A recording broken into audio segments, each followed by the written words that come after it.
ನಮಸ್ತೆ ಗೆಳೆಯರೇ, ನಾನು ನಿಮ್ಮ ಸತೀಶ್ ಕುಮಾರ್. ನನ್ನ ಲೈಫಲ್ಲಿ ತುಂಬಾ ಕಮ್ಮಿ ಜನ ಫ್ರೆಂಡ್ಸ್ ಇರೋದರಿಂದ ನಾನು ಹೆಚ್ಚಾಗಿ ಬುಕ್ಸ್ಗಳೊಂದಿಗೆ ದೋಸ್ತಿ ಮಾಡುವೆ. ನಾನು ಎಲ್ಲೇ ಟ್ರಾವೆಲ್ ಮಾಡೋಕ್ಕೆ ಹೋದರೂ ಕೂಡ ನನ್ನೊಂದಿಗೆ ಅಟ್ಲೀಸ್ಟ್ 2-3 ಬುಕ್ಸ್ಗಳನ್ನಾದರೂ ನಾನು ಕಂಪಲ್ಸರಿಯಾಗಿ ಕ್ಯಾರಿ ಮಾಡ್ತೀನಿ. ಇವತ್ತು ನಾನೊಂದು ಪವರ್ಫುಲ್ ಜಾಗಕ್ಕೆ ಟ್ರೆಕ್ಕಿಂಗ್ ಮಾಡೋಕ್ಕೆ ಬಂದಿದ್ದೆ. ಈ ಜಾಗಕ್ಕೆ ಹೋದರೆ ಇಡೀ ಜಗತ್ತನ್ನೇ ಗೆದ್ದ ಫೀಲ್ ಬರುತ್ತೆ. ಅಷ್ಟೊಂದು ಪವರ್ಫುಲ್ ಆಗಿರುವ ಎನರ್ಜೆಟಿಕ್ ಆಗಿರುವ ಪ್ಲೇಸು ಇದಾಗಿದೆ. ಇದರ ಬಗ್ಗೆ ನಾನು ನೆಕ್ಸ್ಟ್ ವ್ಲಾಗ್ದಲ್ಲಿ ನಿಮಗೆ ಹೇಳುವೆ. ಟ್ರೆಕ್ಕಿಂಗ್ ಕಂಪ್ಲೀಟ್ ಆದ ತಕ್ಷಣ ನಾನು ಇಲ್ಲಿಗೆ ಬಂದೆ ಮತ್ತು ಇಲ್ಲೇ ಕೂತ್ಕೊಂಡು ಆರಾಮಾಗಿ ಒಂದು ಪುಸ್ತಕವನ್ನು ಓದಿ ಕಂಪ್ಲೀಟ್ ಮಾಡಿದೆ. ಸೊ ಇದನ್ನು ಓದಿದ ನಂತರ ನಿಮ್ಮೊಂದಿಗೆ ಕೆಲವೊಂದಿಷ್ಟು ವಿಷಯಗಳನ್ನು ಶೇರ್ ಮಾಡಲೇಬೇಕು ಅಂತ ನನಗನಿಸಿತು. ಅದಕ್ಕಾಗಿ ಈ ವಿಡಿಯೋವನ್ನು ಮಾಡ್ತಾ ಇರುವೆ. ಈ ಬುಕ್ಕು ಯಾವುದಪ್ಪ ಅಂತಂದರೆ ಪ್ರೀತಿ ಶನಾಯ್ ಅವರು ಬರೆದ life is what you make it ಅನ್ನೋ ಬುಕ್ ಆಗಿದೆ. ಸೊ ಈ ಬುಕ್ನಿಂದ ಇವತ್ತಿನ ಯೂತ್ಸ್ಗಳಿಗೆ ಮತ್ತು ಅವರ ಪೇರೆಂಟ್ಸ್ಗಳಿಗೆ ಕೆಲವೊಂದಿಷ್ಟು ಇಂಪಾರ್ಟೆಂಟ್ ಆಗಿರುವ ಪ್ರೀತಿ ಪಾಠಗಳು ಕಲಿಯೋಕ್ಕೆ ಸಿಗ್ತವೆ. ಸೊ ಅವುಗಳನ್ನೇ ನಾನು ನಿಮ್ಮೊಂದಿಗೆ ಶೇರ್ ಮಾಡ್ತಾ ಇರುವೆ. ಈ ಬುಕ್ಕಿನ ಟೈಟಲನ್ನು ನೋಡಿದ ತಕ್ಷಣ life is what you make it ಅನ್ನೋದನ್ನು ಓದಿದ ತಕ್ಷಣ ನನಗನ್ಸಿತ್ತಪ್ಪ ಅಂತಂದರೆ ಇದೊಂದು ಮೋಟಿವೇಶ್ನಲ್ ಬುಕ್ ಆಗಿದೆ, ಇಲ್ಲವೇ ಸೆಲ್ಫ್ ಹೆಲ್ಪ್ ಬುಕ್ ಆಗಿದೆ ಅಂಥೇಳಿ. ಆದರೆ ಇದು ಒಂದು ಕಾಂಪ್ಲೆಕ್ಸ್ ಲವ್ ಸ್ಟೋರಿಯೊಂದಿಗೆ ಬೈಪೋಲಾರ್ ಡಿಸಾರ್ಡರ್ ಅನ್ನೋ ಮೆಂಟಲ್ ಇಲ್ನೆಸ್ಸನ್ನು ಎಕ್ಸ್ಪ್ಲೇನ್ ಮಾಡುವ ಬುಕ್ ಆಗಿದೆ. ಸೊ ನೀವೀಗ ಸ್ಟೂಡೆಂಟ್ ಆಗಿದ್ದೀರಾ, ಸ್ಕೂಲು ಕಾಲೇಜುಗಳಲ್ಲಿ ಓದ್ತಾ ಇದ್ದೀರಾ ಅಂತಂದರೂ ಕೂಡ ನೀವು ಈ ಬುಕ್ಕಿನಿಂದ ಸಿಗ್ತಾ ಇರುವ 5 ಪ್ರೀತಿ ಪಾಠಗಳನ್ನು ಅರ್ಥ ಮಾಡಿಕೊಳ್ಳಲೇಬೇಕು.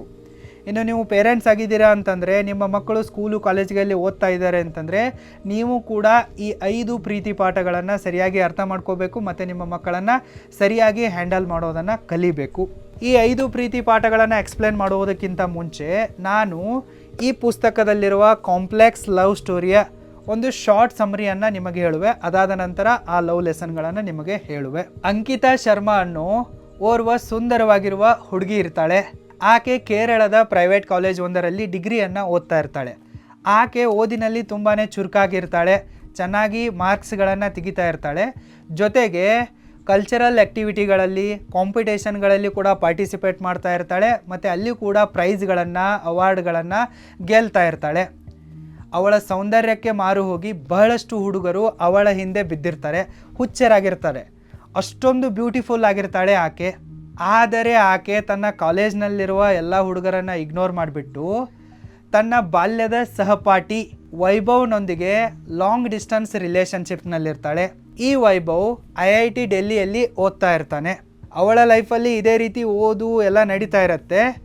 ಮುಂದೆ ಇಂಟರ್ ಕಾಲೇಜ್ ಕಾಂಪಿಟೇಷನ್ನಲ್ಲಿ ಅಂಕಿತಾಳಿಗೆ ಅಭಿಷೇಕ್ ಅನ್ನೋ ಹುಡುಗನೊಂದಿಗೆ ಪರಿಚಯ ಆಗತ್ತೆ. ಈ ಅಭಿಷೇಕ್ ಅನ್ನೋ ಹುಡುಗ ಅಂಕಿತಾಳನ್ನು ನೋಡಿದ ಮೊದಲ ನೋಟದಲ್ಲೇ ಅವಳ ಸೌಂದರ್ಯಕ್ಕೆ ಮಾರು ಹೋಗಿ ಹುಚ್ಚನಾಗ್ತಾನೆ. ಅವಳ ಹಿಂದೆ ಪ್ರೀತಿ ಗೀತಿ ಇತ್ಯಾದಿ ಎಲ್ಲ ಅಂತ ಹೇಳಿ ಹಿಂದೆ ಬಿದ್ದುಬಿಟ್ಟು ಅವಳಿಗೆ ಪ್ರಪೋಸನ್ನು ಮಾಡ್ತಾಳೆ. ಆದರೆ ಅಂಕಿತಾ ಅವನಿಗೆ ನನಗೆ ಆಲ್ರೆಡಿ ವೈಭವ್ ಅನ್ನೋ ಬಾಯ್ ಫ್ರೆಂಡ್ ಇದ್ದಾನೆ ಅಂಥೇಳಿ ಅವನ ಲವ್ ಪ್ರಪೋಸನ್ನು ನಿರಾಕರಿಸ್ತಾಳೆ. ಅವನಿಂದ ದೂರ ಇರೋಕ್ಕೆ ಟ್ರೈ ಮಾಡ್ತಾಳೆ. ಆದರೆ ಅಭಿಷೇಕ್ ತನ್ನ ಹಠವನ್ನು ಬಿಡಲ್ಲ. ಅಂಕಿತಾಳ ಹಿಂದೆ ಹಾಗೆ ಓಡಾಡ್ತಾನೆ, ಸುತ್ತಾನೆ, ಅವಳನ್ನು ತನ್ನ ಬಲೆಗೆ ಬೀಳಿಸಿಕೊಳ್ಳುವಲ್ಲಿ ಯಶಸ್ವಿ ಆಗ್ತಾನೆ. ಅಂಕಿತಾ ಅವನಿಗೆ ಡೈರೆಕ್ಟಾಗಿ ನಾನು ನಿನ್ನನ್ನು ಲವ್ ಮಾಡುವೆ ಅಂಥೇಳಿ ಅವತ್ತು ಕೂಡ ಹೇಳಲ್ಲ. ಆದರೂ ಕೂಡ ಅವನೊಂದಿಗೆ ಆಕೆ ಕ್ಲೋಸ್ ಆಗಿ ಮೂವ್ ಮಾಡ್ತಾಳೆ. ಅವನೊಂದಿಗೆ ಚಕ್ಕರನ್ನು ಚಲಾಯಿಸ್ತಾಳೆ. ಅವನೊಂದಿಗೆ ಸುತ್ತಾಡೋದು, ಕಾಪಿಗೆ ಹೋಗೋದು, ಬೈಕ್ ಮೇಲೆ ಲಾಂಗ್ ಡಿಸ್ಟೆನ್ಸ್ ರೈಡ್ ಹೋಗೋದು, ಹಗ್ ಮಾಡೋದು, ಕಿಸ್ ಮಾಡೋದು ಎಲ್ಲ ಮಾಡ್ತಾಳೆ. ಇದೇ ರೀತಿ ಅವಳ ಲವ್ ನಡೀತಾ ಇರತ್ತೆ ಅಭಿಷೇಕ್ನೊಂದಿಗೆ. ಅಂಕಿತಾಳಿಗೆ ತನ್ನ ಲೈಫಲ್ಲಿ ಒಂದು ಪ್ರತಿಷ್ಠಿತವಾದ MBA ಕಾಲೇಜಲ್ಲಿ ಅಡ್ಮಿಷನನ್ನು ತೆಗೆದುಕೊಂಡ್ಬಿಟ್ಟು ಕಾರ್ಪೊರೇಟ್ ಫೀಲ್ಡಿಗೆ ಜಾಯಿನ್ ಆಗಿ ಅಲ್ಲಿ ಸಿಕ್ಕಾಪಟ್ಟೆ ಹಣವನ್ನು ಗಳಿಸಬೇಕು ಅನ್ನೋ ಕನಸಿರುತ್ತೆ.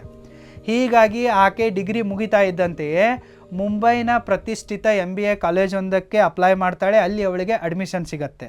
ಮತ್ತು ಇದೇ ಟೈಮಲ್ಲಿ ಆಕಸ್ಮಿಕವಾಗಿ ಅವರ ತಂದೆಯ ಟ್ರಾನ್ಸ್ಫರ್ ಕೂಡ ಕೇರಳದಿಂದ ಮುಂಬೈಗೆ ಆಗತ್ತೆ.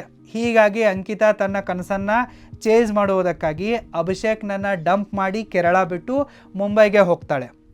ಅಂಕಿತಾ ಈ ರೀತಿ ಅವನ ಎದೆ ಮೇಲೆ ಒದ್ದಂತೆ ಹೋಗಿರೋದ್ರಿಂದ ಒನ್ ವೇ ಪ್ರೇಮಿ ಅಭಿಷೇಕ್ ಸೂಸೈಡ್ ಮಾಡಿಕೊಂಡು ಸತ್ತೋಗ್ಬಿಡ್ತಾನೆ.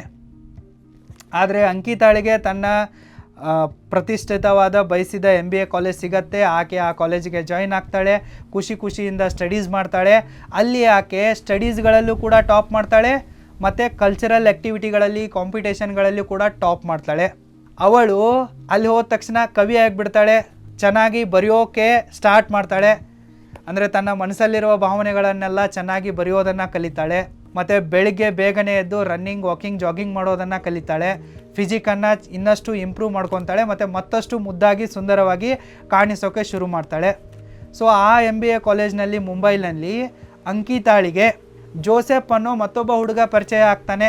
ಸೊ ಆತ ಇವಳಿಗೆ ಪ್ರಪೋಸ್ ಮಾಡದೇ ಇದ್ದರೂ ಕೂಡ ಇವಳೊಂದಿಗೆ ಕ್ಲೋಸ್ ಆಗಿ ಮೂವ್ ಮಾಡ್ತಾನೆ. ತನಗೆ ಅರಿವಿಲ್ಲದಂತೆಯೇ ಅಂಕಿತಾ ಇವನ ಪ್ರೇಮದ ಬಲೆಯಲ್ಲೂ ಕೂಡ ಬೀಳ್ತಾಳೆ ಮತ್ತು ಅದೇ ಹಳೆ ಕತೆ ರಿಪೀಟ್ ಆಗುತ್ತೆ. ಅಂಕಿತಾ ಜೋಸೆಫ್ನಿಗೂ ಕೂಡ ಹಗ್ ಮಾಡ್ತಾಳೆ, ಕಿಸ್ ಮಾಡ್ತಾಳೆ, ಅಲ್ಲಿ ಕೂಡ ಒಂದು ತನ್ನ ಲವ್ ಚಕ್ಕರನ್ನು ಚಲಾಯಿಸ್ತಾಳೆ. ತಮ್ಮ ಮುದ್ದಿನ ಮಗಳು ಅಂಕಿತಾ ಈ ರೀತಿ ಮೂರು ಹುಡುಗರೊಂದಿಗೆ ಪ್ರೀತಿಯ ಚಕ್ಕರನ್ನು ಚಲಾಯಿಸ್ತಾ ಇದ್ದಾಳೆ, ಮೂರು ಹುಡುಗರನ್ನು ಸುತ್ತಿಸ್ತಾ ಇದ್ದಾಳೆ ಅನ್ನೋದು ಅವಳ ಪೇರೆಂಟ್ಸ್ಗಳಿಗೆ ಗೊತ್ತಾಗುತ್ತೆ. ಅವಳೇ ಬರೆದಿರುವ ಲವ್ ಲೆಟರ್ಗಳಿಂದ ಮತ್ತು ಅವಳಿಗೆ ಬಂದಿರುವ ಸೀಕ್ರೆಟ್ಸ್ ಲವ್ ಗಿಫ್ಟ್ಗಳಿಂದ ಅವಳ ಪೇರೆಂಟ್ಸ್ಗೆ ಇವಳ ಬಗ್ಗೆ ಎಲ್ಲ ಗೊತ್ತಾಗುತ್ತೆ. ಪೇರೆಂಟ್ಸ್ಗಳ ಜವಾಬ್ದಾರಿ ತಮ್ಮ ಮಕ್ಕಳು ದಾರಿ ತಪ್ಪುವಾಗ ಬುದ್ಧಿವಾದ ಹೇಳೋದು. ಆವಾಗ ಅವಳ ಪೇರೆಂಟ್ಸ್ಗಳು ತಮ್ಮ ಮಗಳನ್ನು ತರಾಟೆಗೆ ತೆಗೆದುಕೊಳ್ತಾರೆ, ಅವಳೊಂದಿಗೆ ತುಂಬಾ ಹಾರ್ಶ್ ಆಗಿ ನಡೆದುಕೊಳ್ತಾರೆ, ಅವಳ ಮೇಲೆ ಕೂಗಾಡ್ತಾರೆ, ಅವಳಿಗೆ ಸಿಕ್ಕಾಪಟ್ಟೆ ಬೈತಾರೆ ಮತ್ತು ಅವಳ ಮುಂದೆನೇ ಅವಳ ಲವ್ ಲೆಟ್ರ್ಗಳನ್ನು ಮತ್ತು ಅವಳಿಗೆ ಬಂದಿರುವ ಗಿಫ್ಟ್ಸ್ಗಳನ್ನು ಸುಟ್ಟಾಕ್ಬಿಡ್ತಾರೆ. ಸೊ ಇದರಿಂದ ಅಂಕಿತಾಳಿಗೆ ಸಿಕ್ಕಾಪಟ್ಟೆ ಹರ್ಟ್ ಆಗುತ್ತೆ, ನೋವಾಗುತ್ತೆ, ಬೇಜಾರಾಗುತ್ತೆ. ಆಕೆ ಸಡನ್ನಾಗಿ ಡಿಪ್ರೆಷನ್ಗೆ ಹೋಗ್ತಾಳೆ. ಆದರೆ ಇದು ಮಾಮೂಲಿಯಾಗಿರುವ ನಾರ್ಮಲ್ ಡಿಪ್ರೆಷನ್ ಆಗಿರಲ್ಲ, ಸ್ಯಾಡ್ನೆಸ್ ಆಗಿರಲ್ಲ. ಇದೊಂದು ಡಿಸೀಸ್ ಆಗಿರುತ್ತೆ, ಮೆಂಟಲ್ ಇಲ್ನೆಸ್ ಆಗಿರುತ್ತೆ. ಇದರ ಹೆಸರೇನಪ್ಪ ಅಂತಂದರೆ ಬೈಪೋಲಾರ್ ಡಿಸಾರ್ಡರ್. ಸೊ ಇದನ್ನು ಕಂಟ್ರೋಲ್ ಮಾಡುವಲ್ಲಿ, ಮ್ಯಾನೇಜ್ ಮಾಡುವಲ್ಲಿ ಆಕೆ ಫೇಲ್ ಆಗ್ತಾಳೆ. ಆಕೆಗೆ ತನ್ನೊಂದಿಗೆ ಏನಾಗ್ತಾ ಇದೆ ಅನ್ನೋದು ಗೊತ್ತಾಗಲ್ಲ. ಮೆಂಟಲ್ ಪ್ಯಾನಿಕ್ ಅಟ್ಯಾಕ್ಗಳು ಬರೋಕ್ಕೆ ಸ್ಟಾರ್ಟ್ ಆಗ್ತವೆ. ಮತ್ತು ಆಕೆ ತನ್ನ ಸ್ಟಡೀಸ್ಗಳಲ್ಲಿ, ರೈಟಿಂಗಲ್ಲಿ, ರನ್ನಿಂಗ್, ವಾಕಿಂಗ್ಗಳಲ್ಲಿ, ಕಲ್ಚರಲ್ ಆ್ಯಕ್ಟಿವಿಟಿಗಳಲ್ಲಿ ಎಲ್ಲದರಲ್ಲೂ ಕೂಡ ಇಂಟ್ರೆಸ್ಟನ್ನು ಕಳೆದುಕೊಂಡ್ಬಿಟ್ಟು ಒಂದು ಕತ್ತಲ ಕೋಣೆ ಸೇರಿಬಿಡ್ತಾಳೆ ಮನೆಯಲ್ಲೇ. ಸೊ ಅವಳ ಪೇರೆಂಟ್ಸ್ಗಳಿಗೂ ಕೂಡ ಇವಳೊಂದಿಗೆ ಏನಾಗ್ತಾ ಇದೆ ಅನ್ನೋದು ಗೊತ್ತಾಗಲ್ಲ. ಅವರು ಬೆಂಗಳೂರಿನ ಒಂದು ಮೆಂಟಲ್ ಆಸ್ಪತ್ರೆಗೆ ಇವಳನ್ನು ಅಡ್ಮಿಟ್ ಮಾಡಿ ಬರ್ತಾರೆ. ಸೊ ಈ ಅಂಕಿತಾ ಬೈಪೋಲಾರ್ ಡಿಸಾರ್ಡರ್ ಅನ್ನೋ ಮೆಂಟಲ್ ಇಲ್ನೆಸ್ನಿಂದ ಹೇಗೆ ಫೈಟ್ ಮಾಡ್ತಾಳೆ, ಹೊರಗಡೆ ಹೇಗೆ ಹೋಪ್ನೊಂದಿಗೆ ಬರ್ತಾಳೆ ಅನ್ನೋದೇ ಈ ಒಂದು ಬುಕ್ಕಿನಲ್ಲಿರುವ ಕಾಂಪ್ಲೆಕ್ಸ್ ಲವ್ ಸ್ಟೋರಿಯ ಒಂದು ಮೇನ್ ಕಥೆಯಾಗಿದೆ, ಒಂದು ಸ್ಟೋರಿ ಲೈನ್ ಆಗಿದೆ. ಸೊ ಇದರಿಂದ ನಿಮಗೇನು ಕಲಿಯೋಕ್ಕೆ ಸಿಗುತ್ತೆ ಅನ್ನೋದನ್ನು ನಾನೀಗ ಹೇಳುವೆ. ಕೇರ್ಫುಲ್ಲಾಗಿ ಗಮನವನ್ನು ಕೊಟ್ಟು ಕೇಳಿ. ಟಿಪ್ ನಂಬರ್ 1, ನೀವು ಟೀನೇಜ್ನಲ್ಲಿರುವಾಗ ಮತ್ತು ಕಾಲೇಜ್ನಲ್ಲಿರುವಾಗ ಈ ಪ್ರೀತಿ, ಪ್ರೇಮ ಇತ್ಯಾದಿಗಳಲ್ಲಿ ಬೀಳಕ್ಕೆ ಹೋಗಬಾರ್ದು. ನೀವು ಕಾಲೇಜ್ನಲ್ಲಿ ಇರ್ತೀರಾ ಅಂತಂದರೆ ನಿಮ್ಮ ಫಸ್ಟ್ ಪ್ರಯಾರಿಟಿ ನಿಮ್ಮ ಕರಿಯರ್ ಆಗಿರಬೇಕು. ಚೆನ್ನಾಗಿ ಸ್ಟಡಿ ಮಾಡೋದು, ಲೈಫಲ್ಲಿ ಸೆಟ್ಲ್ ಆಗೋದು, ಇದರ ಮೇಲೆ ನೀವು ಜಾಸ್ತಿ ಫೋಕಸನ್ನು ಮಾಡಬೇಕು. ಅದನ್ನು ಬಿಟ್ಬಿಟ್ಟು ಪ್ರೀತಿ, ಗೀತಿ ಇತ್ಯಾದಿ ಅಂಥೇಳಿ ಬೇರೆಯವರ ಹಿಂದೆ ಬೀಳಬಾರ್ದು. ನಿಮ್ಮ ಹಿಂದೆ ಯಾರಾದರೂ ಬಿದ್ದರೆ ಅದನ್ನು ಕೂಡ ನೀವು ಒಪ್ಕೋಬಾರ್ದು. ಡೈರೆಕ್ಟಾಗಿ ನೋ ಹೇಳಿ ರಿಜೆಕ್ಟ್ ಮಾಡಿ ನೀವು ನಿಮ್ಮ ಸ್ಟಡೀಸ್ ಮೇಲೆ ಫೋಕಸ್ ಮಾಡಬೇಕು. ಯಾಕಪ್ಪ ಅಂತಂದರೆ ಆ ಹರೆಯದ ಎಳೆಯ ವಯಸ್ಸಿನಲ್ಲಿ ನಿಮಗೆ ಪ್ರೀತಿ ಆಗೋಕ್ಕೆ ಸಾಧ್ಯನೇ ಇಲ್ಲ. ಅದೊಂದು ಫಿಸಿಕಲ್ ಅಟ್ರ್ಯಾಕ್ಷನ್ ಆಗಿರುತ್ತೆ. ನಿಮಗೆ ಆ ಟೈಮಲ್ಲಿ ಬುದ್ಧಿ ಇರಲ್ಲ, ನಿಮ್ಮ ಭಾವನೆಗಳ ಮೇಲೆ ನಿಮಗೇನೆ ಹಿಡಿತಾ ಇರಲ್ಲ. ಸೊ ನೀವು ಈ ಫಿಸಿಕಲ್ ಅಟ್ರ್ಯಾಕ್ಷನನ್ನು ಲವ್ ಅಂತ ಅಂದ್ಕೊಂಡ್ಬಿಟ್ಟು ಇವುಗಳಿಗೆ ರೆಕ್ಕೆ ಪುಕ್ಕ ಕೊಟ್ರಿ ಅಂತಂದರೆ ನಿಮ್ಮ ಲೈಫ್ ಕೂಡ ಹಾಳಾಗತ್ತೆ ಮತ್ತು ನಿಮ್ಮ ಲೈಫು ಮುಂದೆ ಸರಿ ದಾರಿಗೆ ಬರೋದು ತುಂಬಾ ಕಷ್ಟಕರವಾಗುತ್ತೆ. ಟೋಟಲ್ ಆಗಿ ನೀವು ಹಾಳಾಗ್ತೀರಾ ಮತ್ತು ನಿಮ್ಮ ಲೈಫ್ ಕೂಡ ಕಂಪ್ಲೀಟಾಗಿ ಹಾಳಾಗತ್ತೆ. ಅದಕ್ಕಾಗಿ ಟೀನೇಜ್ನಲ್ಲಿರುವಾಗ ಪ್ರೀತಿ, ಪ್ರೇಮ ಇತ್ಯಾದಿಗಳಿಗೆಲ್ಲ ನೀವು ಒಂದು ದೊಡ್ಡ ನಮಸ್ಕಾರ ಹೇಳಿ ದೂರ ಇರಬೇಕು ಮತ್ತು ಸ್ಟಡೀಸ್ ಮೇಲೆ ಫೋಕಸ್ ಮಾಡಬೇಕು. ಒಂದು ವೇಳೆ ನೀವು ನಿಮ್ಮ ಸ್ಟಡೀಸಲ್ಲಿ ಟೈಮನ್ನು ಮ್ಯಾನೇಜ್ ಮಾಡ್ಕೊಂಡ್ಬಿಟ್ಟು ಚೆನ್ನಾಗಿ ಮಾರ್ಕ್ಸನ್ನು ತೆಗೆದುಕೊಳ್ಬೇಕು, ಮುಂದೆ ನಿಮ್ಮ ಪರ್ಸ್ನಲ್ ಲೈಫನ್ನು, ಪ್ರೊಫೆಷ್ನಲ್ ಲೈಫನ್ನು ಸರಿಯಾಗಿ ಮ್ಯಾನೇಜ್ ಮಾಡಬೇಕಂತಂದರೆ ನೀವು ನಿಮ್ಮ ಟೈಮನ್ನು ಸರಿಯಾಗಿ ಮ್ಯಾನೇಜ್ ಮಾಡೋದನ್ನು ಕಲಿಬೇಕು.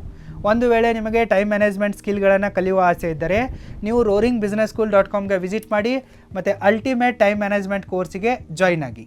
ಲಿಂಕ್ ಈ ವಿಡಿಯೋದ ಡಿಸ್ಕ್ರಿಪ್ಷನ್ ಬಾಕ್ಸಲ್ಲೂ ಕೂಡ ಇದೆ, ಚೆಕ್ಔಟ್ ಮಾಡಿ. ಟಿಪ್ ನಂಬರ್ 2, ಒನ್ ವೇ ಲವ್ಗೆ ಯಾವುದೇ ಬೆಲೆ ಇರಲ್ಲ. ಒನ್ ವೇ ಲವ್ನಿಂದ ನಿಮಗೆ ಬರೀ ನೋವು ಸಿಗತ್ತೆ ಮತ್ತು ಕೊನೆಗೊಂದಿನ ಸಾವು ಸಿಗತ್ತೆ ಅಷ್ಟೇ. ನೋವು ಸಾವು ಬಿಟ್ಟರೆ ಒನ್ ವೇ ಲವ್ನಿಂದ ನಿಮಗೆ ಬೇರೇನೂ ಸಿಗಲ್ಲ. ಇದಕ್ಕೆ ಯಾವುದೇ ರೀತಿಯಾದ ವ್ಯಾಲ್ಯೂ ಇರಲ್ಲ. ನೀವು ಒನ್ ವೇ ಲವ್ವಲ್ಲಿ ಬೀಳಕ್ಕೆ ಹೋಗಬಾರ್ದು, ಅದರಿಂದ ಬೇಗನೆ ಹೊರ ಬರಬೇಕು. ಇಲ್ಲ ಅಂತಂದರೆ ನೀವು ಪುಕ್ಸಟಿಯಾಗಿ ಸತ್ತೋಗ್ಬಿಡ್ತೀರ. ಇದಕ್ಕೊಂದು ಬೆಸ್ಟ್ ಎಕ್ಸಾಂಪಲನ್ನು ಕೊಡಬೇಕಂತಂದರೆ ಈ ಕಥೆಯಲ್ಲಿ ಬರುವ ಅಭಿಷೇಕ್ನನ್ನು ಸ್ವಲ್ಪ ಸೂಕ್ಷ್ಮವಾಗಿ ಗಮನಿಸಿ. ಈತ ಅಂಕಿತಾಳಿಗೆ ತಾನಾಗೇ ಹೋಗಿ ಪ್ರಪೋಸ್ ಮಾಡ್ತಾನೆ. ಆಕೆ ಆಲ್ರೆಡಿ ನನಗೆ ವೈಭವ್ ಅನ್ನೋ ಬಾಯ್ ಫ್ರೆಂಡ್ ಇದ್ದಾನೆ ಅಂತ ಹೇಳಿದ್ರು ಕೂಡ ಅವಳಿಂದ ಬೀಳ್ತಾನೆ. ಅಂಕಿತಾ ತನ್ನ ಕನ್ಫರ್ಮೇಷನನ್ನು ಹೇಳಲ್ಲ, ಪ್ರೀತಿಸ್ತಾ ಇದ್ದೀನಿ ಅಂತಲೂ ಹೇಳಲ್ಲ, ಇಲ್ಲ ಅಂತಲೂ ಹೇಳಲ್ಲ. ಜಸ್ಟ್ ಇವನೊಂದಿಗೆ ಮೂವ್ ಮಾಡ್ತಾಳೆ, ಇದನ್ನೇ ಈತ ಪ್ರೀತಿ ಅಂದ್ಕೊಂಡ್ಬಿಡ್ತಾನೆ. ಅಂಕಿತಾ ತನ್ನ ಕರಿಯರ್ ಮೇಲೆ ಫೋಕಸ್ ಮಾಡಿ ಮುಂಬೈಗೆ ಹಾರಿ ಹೋಗ್ತಾಳೆ. ಆದರೆ ಈತ ಒನ್ಮೆ ಪಾಗಲ್ ಪ್ರೇಮಿ ಸೂಸೈಡ್ ಮಾಡಿಕೊಂಡು ಸತ್ತೋಗ್ಬಿಡ್ತಾನೆ. ಅಭಿಷೇಕ್ ಸುಮ್ಮನೆ ಇಲ್ಲಿ ಫುಕ್ಸಟ್ಟೆ ಸತ್ನಲ್ಲ. ಒನ್ ವೇ ಲವ್ನ ಅಂತಿಮ ಫಲಿತಾಂಶ ಇದೇ ಆಗಿರುತ್ತೆ. ಒನ್ ವೇ ಲವ್ ಬರೀ ನಿಮಗೆ ನೋವನ್ನು ಕೊಡುತ್ತೆ ಮತ್ತು ಒಂದಿನ ಸಾವನ್ನು ಕೊಡುತ್ತೆ.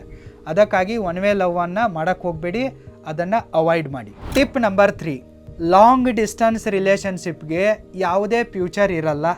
ಹೀಗಾಗಿ ನೀವು ಲಾಂಗ್ ಡಿಸ್ಟೆನ್ಸ್ ರಿಲೇಷನ್ಶಿಪ್ಪಲ್ಲಿ ಬೀಳೋಕ್ಕೆ ಹೋಗಬಾರ್ದು ಮತ್ತು ಅದನ್ನು ಸೀರಿಯಸ್ ಆಗಿ ತೆಗೆದುಕೊಂಡ್ಬಿಟ್ಟು ಪಾಗಲ್ ಪ್ರೇಮಿ ಆಗಬಾರ್ದು. ಇದಕ್ಕೆ ಮತ್ತೊಂದು ಬೆಸ್ಟ್ ಎಕ್ಸಾಂಪಲನ್ನು ಕೊಡಬೇಕಂತಂದರೆ, ನೀವು ಈ ಕಥೆಯಲ್ಲಿ ಬರುವ ವೈಭವ್ನನ್ನು ಸ್ವಲ್ಪ ಸೂಕ್ಷ್ಮವಾಗಿ ಗಮನಿಸಿ. ವೈಭವ್ ತನ್ನ ಬಾಲ್ಯದ ಗೆಳತಿ ಅಂಕಿತಾಳೊಂದಿಗೆ ಸೀರಿಯಸ್ ಆಗಿ ಲವ್ ರಿಲೇಷನ್ಶಿಪ್ನಲ್ಲಿ ಇರ್ತಾನೆ. ಅಲ್ಲಿ IIT ದೆಹಲಿಯಲ್ಲಿ ಕೂತ್ಕೊಂಡ್ಬಿಟ್ಟು ಸರಿಯಾಗಿ ಓದೋದನ್ನು ಬಿಟ್ಬಿಟ್ಟು ಇವಳಿಗೆ ಫೋನ್ ಮಾಡೋದು, ಲವ್ ಲೆಟರ್ಗಳನ್ನು ಬರೆಯೋದು, ಗಿಫ್ಟ್ಗಳನ್ನು ಕಳಿಸೋದು ಮಾಡ್ತಾ ಇರ್ತಾನೆ. ವೈಭವ್ ಅಂಕಿತಾಳನ್ನು ಸೀರಿಯಸ್ ಆಗಿ ನಿಯತ್ತಾಗಿ ಪ್ರೀತಿ ಮಾಡ್ತಾ ಇರ್ತಾನೆ. ಆದರೆ ಇವರಿಬ್ಬರು ಬೇರೆ ಬೇರೆ ಕಡೆ ಇರ್ತಾರೆ. ಅಂಕಿತಾ ಕೇರಳದಲ್ಲಿದ್ದರೆ ವೈಭವ್ ಡೆಲ್ಲಿಯಲ್ಲಿರ್ತಾನೆ. ನಮಗೆ ಲಾಂಗ್ ಡಿಸ್ಟೆನ್ಸ್ ರಿಲೇಷನ್ಶಿಪ್ಪಲ್ಲಿ ನಾವು ನಿಯತ್ತಾಗಿರಬಹುದು, ನಾವು ನಿಯತ್ತಾಗಿದ್ದರೂ ಕೂಡ ನಮ್ಮ ಅಪೋಸಿಟ್ ಪಾರ್ಟ್ನರ್ ನಿಯತ್ತಾಗಿರ್ತಾರೆ ಅನ್ನೋದಕ್ಕೆ ಯಾವುದೇ ಗ್ಯಾರಂಟಿ ಇರಲ್ಲ. ಹೀಗಾಗಿಯೇ ನಾನು ಲಾಂಗ್ ಡಿಸ್ಟೆನ್ಸ್ ರಿಲೇಷನ್ಶಿಪ್ಪು ಡೇಂಜರಸ್ ಆಗಿದೆ ಅಂತ ಹೇಳ್ತಾ ಇರ್ತೀನಿ. ಈಗ ಅಂಕಿತಾ ಇದ್ದಾಳೆ, ವೈಭವ್ನೊಂದಿಗೆ ಇಲ್ಲಿ ಲಾಂಗ್ ಡಿಸ್ಟೆನ್ಸ್ ರಿಲೇಷನ್ಶಿಪ್ನಲ್ಲಿದ್ದಾಳೆ. ಆದರೆ ಕಾಲೇಜ್ ಫೆಸ್ಟಲ್ಲಿ ಅವನೋ ಒಬ್ಬ ಅಭಿಷೇಕ್ ಅಂತ ಸಿಕ್ತಾ ಅಂಥೇಳಿ ಅವನೊಂದಿಗೆ ಮೂವ್ ಮಾಡ್ತಾಳೆ, ಅವನಿಗೆ ಕಿಸ್ ಮಾಡೋದು, ಹಗ್ ಮಾಡೋದು, ಸುತ್ತಾಡೋದು ಎಲ್ಲ ಮಾಡ್ತಾಳೆ.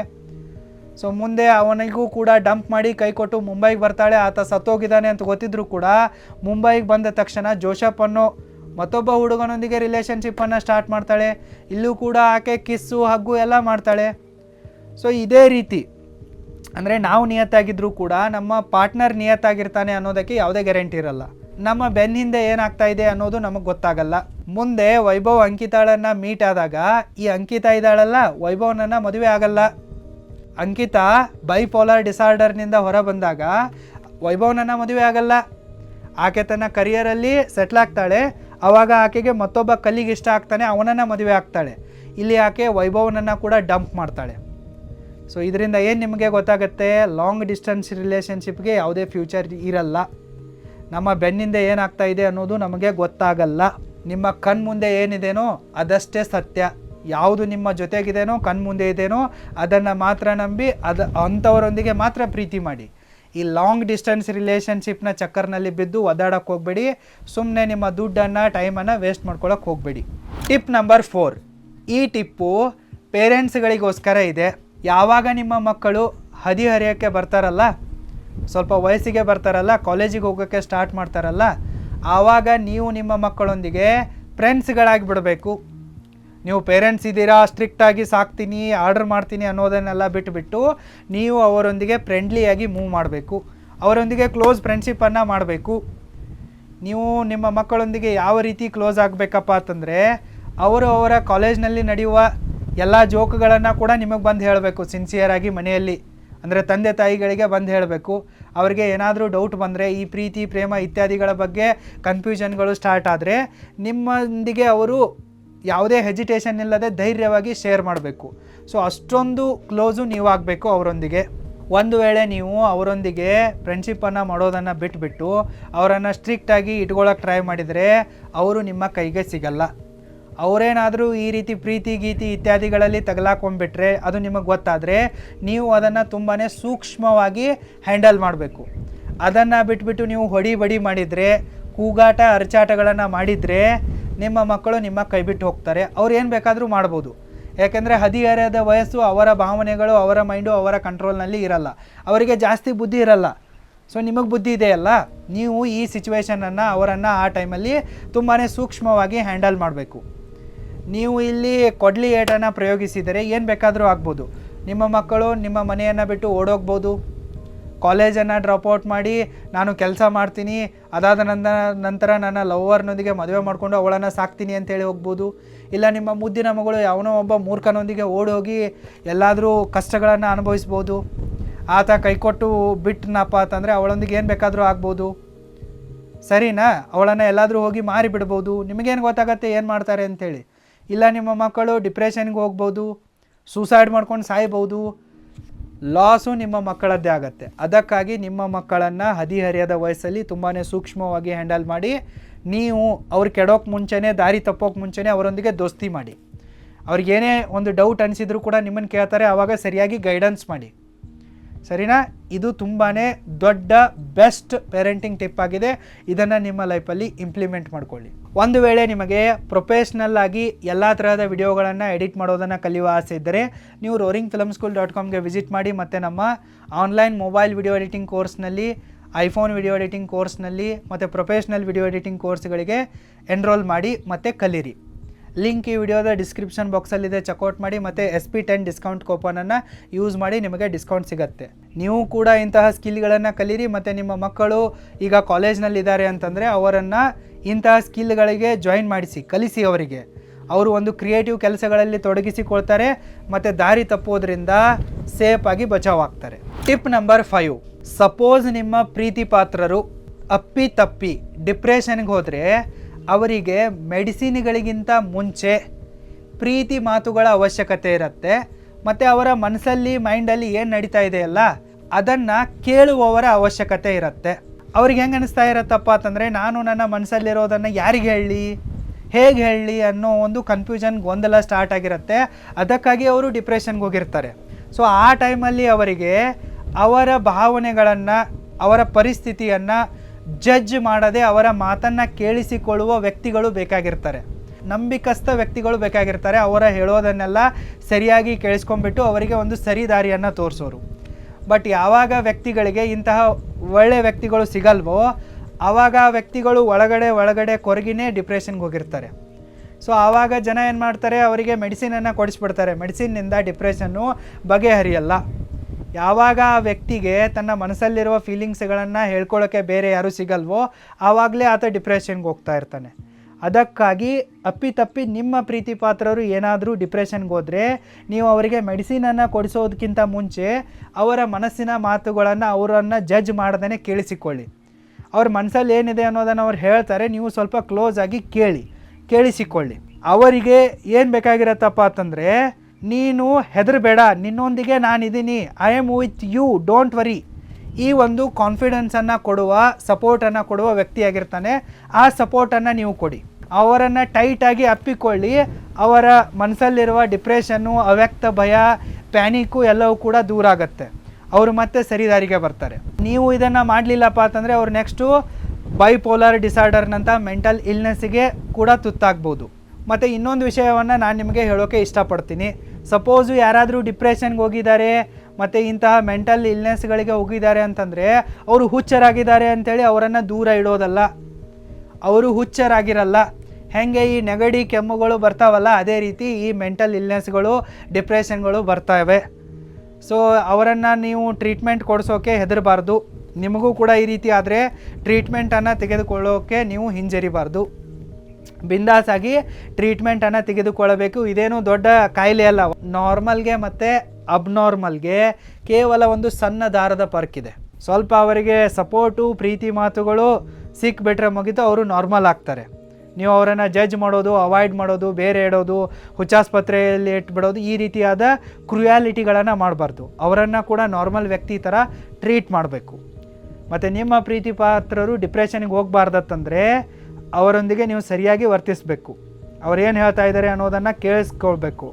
ಅವರಿಗೆ ಪ್ರೀತಿಯನ್ನು ತೋರಿಸ್ಬೇಕು. ಟೈಟ್ ಆಗಿರುವ ಹಗ್ಗುಗಳನ್ನು, ಅಪ್ರಿಷಿಯೇಷನನ್ನು ನೀವು ಆವಾಗವಾಗ ನಿಮ್ಮ ಪ್ರೀತಿ ಪಾತ್ರರಿಗೆ ಕೊಡ್ತಾ ಇರಬೇಕು. ಅವರು ಸರಿಯಾಗಿರ್ತಾರೆ, ಹೆಲ್ದಿಯಾಗಿರ್ತಾರೆ. ಈ 5 ಅಮೂಲ್ಯವಾಗಿರುವ ಪ್ರೀತಿ ಪಾಠಗಳು ನಮಗೆ ಈ ಪುಸ್ತಕದಿಂದ ಕಲಿಯೋಕ್ಕೆ ಸಿಗ್ತವೆ.